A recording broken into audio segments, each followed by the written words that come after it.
अगर आपको वीडियो अच्छा लगे तो लाइक करें, शेयर करें और चैनल को सब्सक्राइब करना ना भूलें।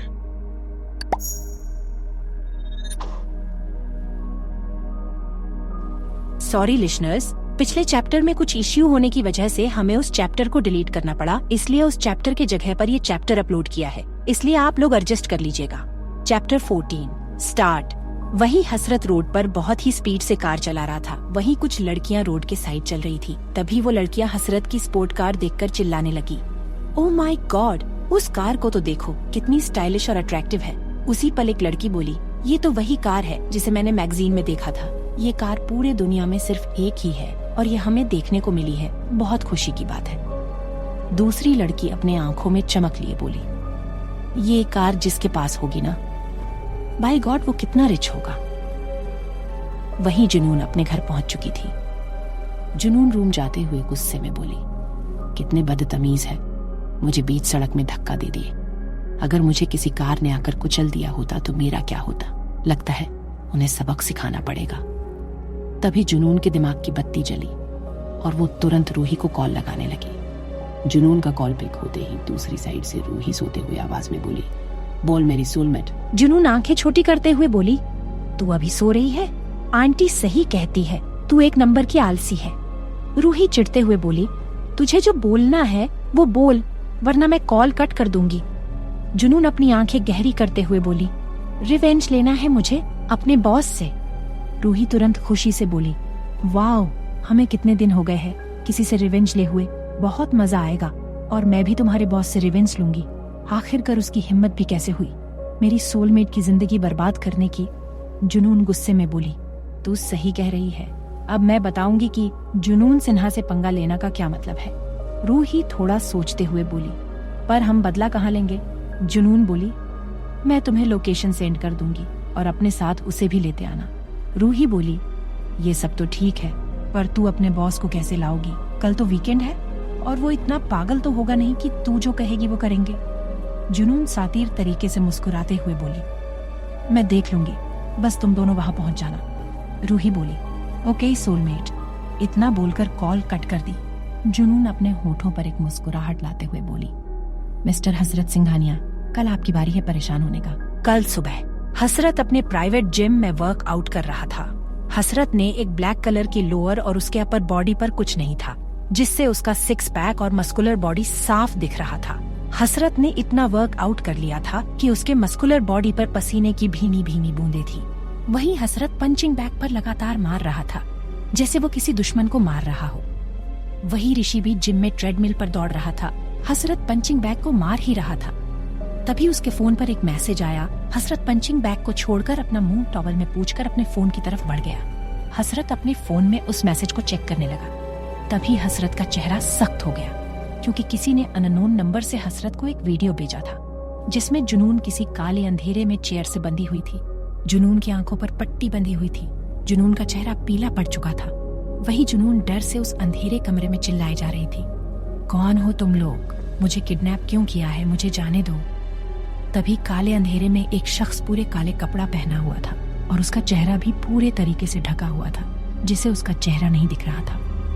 उसी पल उस शख्स ने जुनून के मुंह पर पानी फेंकते हुए बोला, चुप कर, कितना चिल्लाएगी? जब तेरा बॉस आ जाएगा तो हम तुझे छोड़ देंगे, तब तक तू शांत बैठ। वही हसरत उस वीडियो को देखकर उसकी आंखों में खून उतर आया और उसका चेहरा सख्त हो गया। उसी वक्त उस वीडियो से आवाज आई, हसरत सिंघानिया अगर अपने सेक्रेटरी को बचाना चाहता है तो हम जहाँ कहे वहाँ आ जाओ, वरना हम इस लड़की को मार देंगे। तभी हसरत गुस्से में जिम से बाहर निकल गया। वहीं ऋषि हैरानी से हसरत को जाता देख रहा था। हसरत अपने कपड़े चेंज करके हॉल से जाने लगा। तभी उसकी मॉम हसरत को देखकर गुस्से में बोली, तुम कहाँ जा रहे हो? मुझे तुमसे कुछ बात करनी है। हसरत अपनी मॉम को बिना देखे ही कार लेकर पैलेस से निकल गया। हसरत बहुत तेजी से कार ड्राइव कर रहा था। तभी हसरत का फोन रिंग होने लगा। हसरत अपने फोन के स्क्रीन को देखा, जिस पर जुनून फ्लैश हो रहा था। हसरत जुनून का नाम देखकर वो तुरंत कॉल पिक कर लिया। उसी पल जुनून की हांफती हुई आवाज आई, मिस्टर सीईओ सर, मुझे बचा लीजिए, वो सब मुझे मार देंगे। किसी ने मुझे किडनैप कर लिया था, पर मैं किसी तरह से वहाँ से भाग गई हूँ। प्लीज मुझे बचा लीजिए। जुनून की घबराई आवाज सुनकर हसरत तुरंत जुनून से सख्त आवाज में कहा, तुम कहाँ हो? जुनून घबराई हुए बोली, मुझे नहीं पता, बस मैं इतना जानती हूँ कि ये बहुत बड़ा पार्क है और इसमें एक बहुत बड़ा भूल भुलैया है। हसरत ने कहा, तुम वही रहना और कॉल मत कट करना, मैं आ रहा हूँ। तभी जुनून की दौड़ने की आवाज आई और जुनून हांफते हुए बोली, मुझे बचाइए। उसी पल कॉल कट हो गया। हसरत कार में चिल्लाते हुए कहा, तुम जो भी हो, मैं तुम्हें छोड़ूंगा नहीं। तभी हसरत की कार हवा से भी तेज हो गई। कुछ देर बाद हसरत की कार एक बड़े से पार्क के पास रुकी और कार से निकल गया और एंट्रेंस पर खड़ा होकर हसरत अपनी चिल वाली आंखों से चारों तरफ घुमाकर देख रहा था। उसी वक्त हसरत की नजर कुछ लड़कों पर गई जो जुनून का पीछा कर रहे थे। तभी जुनून खुद को बचाने के लिए भूल भुलैया में चली गई और उसके पीछे ही वो सब आदमी भी चले गए। और वही हसरत भी गुस्से में जुनून को बचाने के लिए उस भूल भुलैया के अंदर जाने लगा। वही हसरत उस भूल भुलैया में जुनून को पागलों की तरह ढूंढ रहा था। हसरत कभी इस रास्ते तो कभी उस रास्ते से उन लोगों को ढूंढ रहा था, पर जुनून और वो सब आदमी नहीं मिल रहे थे। वही भूल भुलैया के बाहर कुछ दूरी पर एक लड़का कुछ आदमियों को पैसे दे रहा था। उस लड़के ने ब्लैक कलर की शर्ट और ब्लैक कलर का पैंट पहना हुआ था, जिसमें वो बहुत हैंडसम लग रहा था। वो लड़का उस आदमियों को पैसे देकर कहा, तुम लोगों ने अच्छा काम किया है तो तुम लोग अब जा सकते हो। उस लड़के की बात सुनकर वो सब आदमी वहाँ से चले गए। वो लड़का पीछे मुड़कर बेंच पर बैठी दो लड़कियों को देखकर कहा, तुम दोनों एक दिन मुझे जेल पहुंचाकर मानोगी। बेंच पर बैठी एक लड़की बोली, ओ मेरे छोटे भाई, अब तुम हमारी मदद भी नहीं करोगे। वो आवाज रूही की थी और उसके बगल में जुनून बैठी थी। जुनून उस लड़के को देखकर बहुत प्यार से बोली, तुम तो पहले हमारी बदला लेने में मदद करते थे और अब तुम हमें ऐसे बोलोगे, छोटे बच्चे। वो लड़का चिढ़ते हुए कहा, मेरा नाम छोटा बच्चा नहीं है, मैं यश जामवाल हूँ। यश रूही का छोटा भाई है। यश हैंडसम और बहुत अट्रैक्टिव था। वो जुनून से सिर्फ 1 साल का छोटा है, जिसकी वजह से जुनून उसे छोटा बच्चा बुलाती थी। उसी पल रूही हंसते हुए बोली, देख तो तेरे पति मतलब तेरे बॉस को कितना पागल हो रहा है तुम्हें ढूंढने के लिए। वो तीनों एक आईपैड में देख रहे थे जो जुनून के हाथ में थी और उस आईपैड में पूरा भूल भुलैया दिख रहा था और साथ में हसरत भी।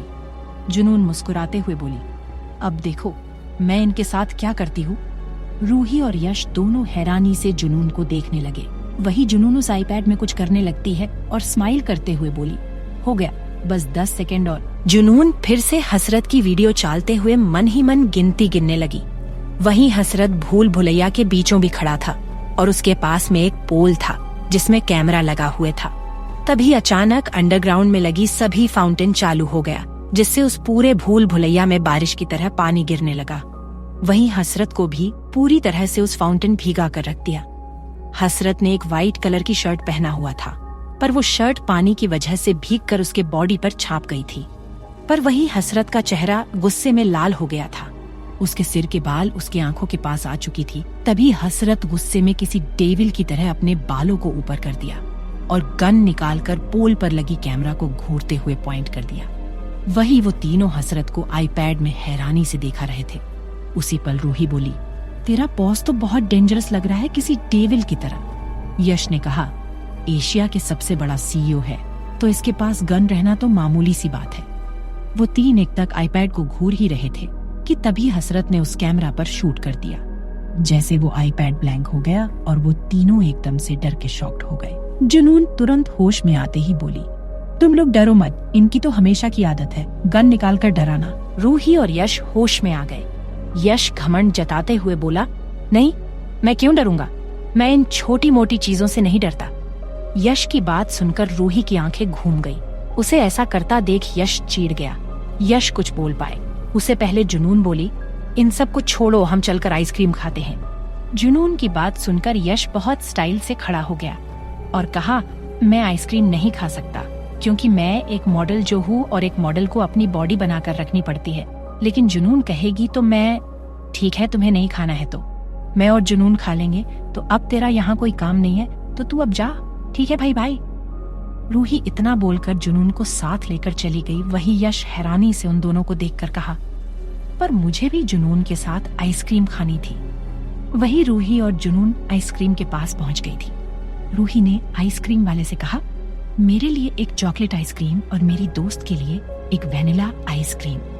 रूही मुस्कुराते हुए जुनून से बोली, मैंने कितनी अच्छी वीडियो बनाई थी ना, किसी मूवी की तरह। क्या एक्टिंग किए थे तुम दोनों ने। स्टोर रूम में तुम्हारा डरना और मेरे भाई को तुझ पर पानी फेंकना और फिर गुंडों की तरह डायलॉग मारना।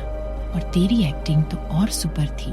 तूने तो इस पार्क में क्या एक्टिंग की थी, भूल भुलैया के अंदर जाने की, एकदम रियल, किसी एक्ट्रेस की तरह। रूही थोड़ा चिता करते हुए बोली, अगर तुझे भूल भुलैया का मैप याद नहीं होता तो तू अपने बॉस को तरफ उसमें फंसी रह जाती।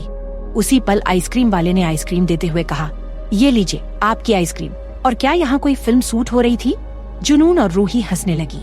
वो दोनों आइसक्रीम लेकर जैसे ही पीछे मुड़ी वैसे ही वो दोनों शॉक्ड हो गई और उनकी आइसक्रीम उनके हाथ से छूटकर नीचे गिर गई। क्या होगा इसके आगे जानने के लिए सुनते रहिए क्रुएलिटी ऑफ माय सीईओ।